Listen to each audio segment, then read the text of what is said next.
Hi there. This video is to show the difference between a store-bought frame and my CNC cut frames. Couple things I'm going to show is the basic store-bought frame. It's really important to make notice that this on a store-bought frame is about 3/8 of an inch wide. On my CNC frame, it's going to be 3/4 of an inch wide. So it's a substantial difference. And that creates a couple of unique problems. One of them, on this store-bought frame, we normally put our plastic foundation frames in. You see the flex there. That's how we put them in and take them out. And that's really convenient for putting them in, putting foundation into an existing frame. But one of the problems I've had in the past is that some of my foundations either bow or flex enough that the bees end up creating a really wide comb on one side, and then on the other side there's barely enough room for the bees to even move through once they've built some comb, so they end up not using a large portion of that plastic foundation. I've only seen it happen a few times, but it's enough that made me just decide I wanted to look into some other options. And the other thing that I've had sometimes where there's just some variations in the thicknesses, and I find that there's a large gap on, like as I slide this over, there's a little bit of a gap, but I've had some gaps that are quite substantial there. So the reason I wanted to do CNC was because I can make it perfect every time, completely repeatable right out of my own shop. So this again is a store-bought commercial foundation, or excuse me, commercial frame. The material's thin. There's no groove on the side here. You have a groove on the bottom and you have a groove on the top, and that's to lock in the foundation. So I'm going to show a couple features on my CNC cut frames. This is my extra deep frame, which is not commercially available for all hobby beekeepers. So I make these myself. This one is a prototype. It's made out of plywood. That was just for prototyping. I strongly suggest you use solid wood. And that solid wood, the grain should be running in a vertical orientation, not horizontal. When it's running horizontal, it's extremely weak and brittle. That goes for the top bar as well. Should be running horizontal on the top bar, not in the vertical orientation, because it would be extremely weak. The tabs break off if you have the grain running the wrong direction. So you can see the plastic foundation here is secured at the top.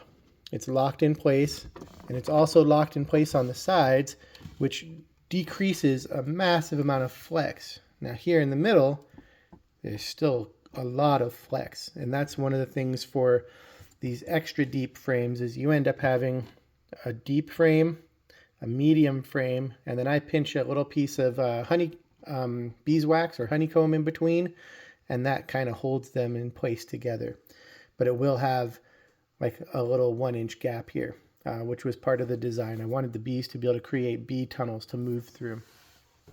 But when you look at the medium and deep frames, they're going to be the same size as these commercial frames, except for the side. It's going to be 3/4 of an inch thick.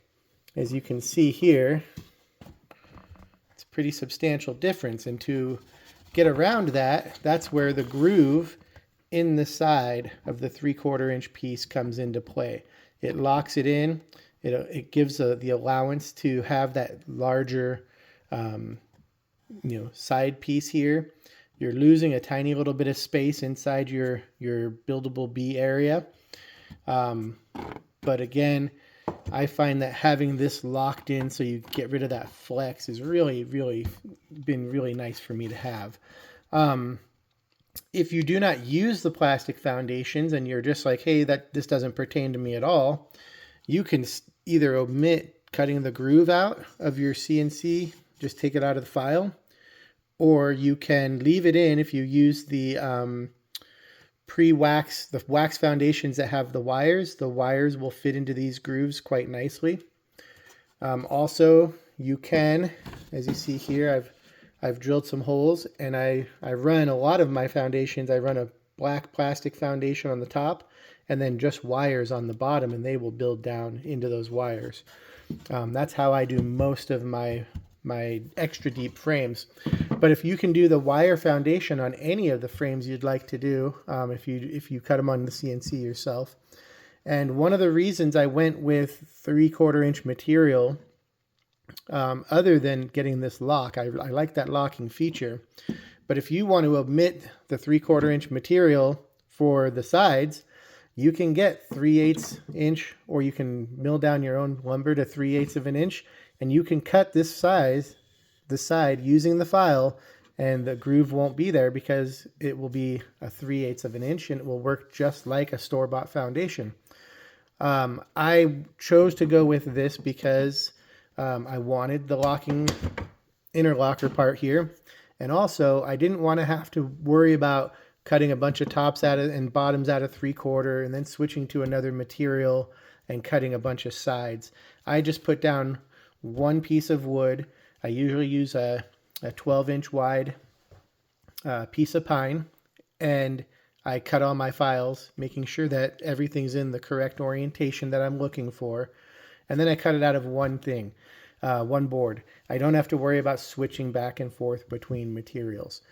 But if you're okay with that, I mean, you're going to end up putting on multiple boards no matter what if you're cutting a lot of frames. So you might as well cut 3/4 inch tops and bottoms on one thing and then a 3/8 board into your sides if you don't want to have this locking feature. I think if you, once you experience this locking feature, I love it. I lock in my frames. You have to build the frame. You have to put the foundation in at the time you build the frame, so it's completely locked in like a full picture frame. But when I build them, what I do is I cut out all four corners of my frame. I cut about an inch, 3/4 to an inch off, so that there's a hole in every one of the four corners. I put these in, I lock them in place, and 99% of the time the bees will use those corners as a tunnel to move around. They will not build it in, and what that does is it prevents them from having to crawl around or over the top or under the bottom of the frame. They rarely ever leave the actual frame. They crawl right through the hole, and they're still on the honeycomb. So they don't have a lot of time where they're moving around and they're off the honeycomb. Overall, I have found this to be very, very nice. I like it a lot. This is what I use. I don't change the files for myself. But I do make it both ways, with and without a groove, and you can change the material to your preference as needed. I hope this was a helpful video for people who have questions or who are debating whether you want to use the frame files. There's lots of options out there, and I'm always available to reach out and ask questions. This is something I do as a hobby, and it's for fun for me. So I'm just trying to do it to make files available to other people. If you buy a file, thank you very much for your support.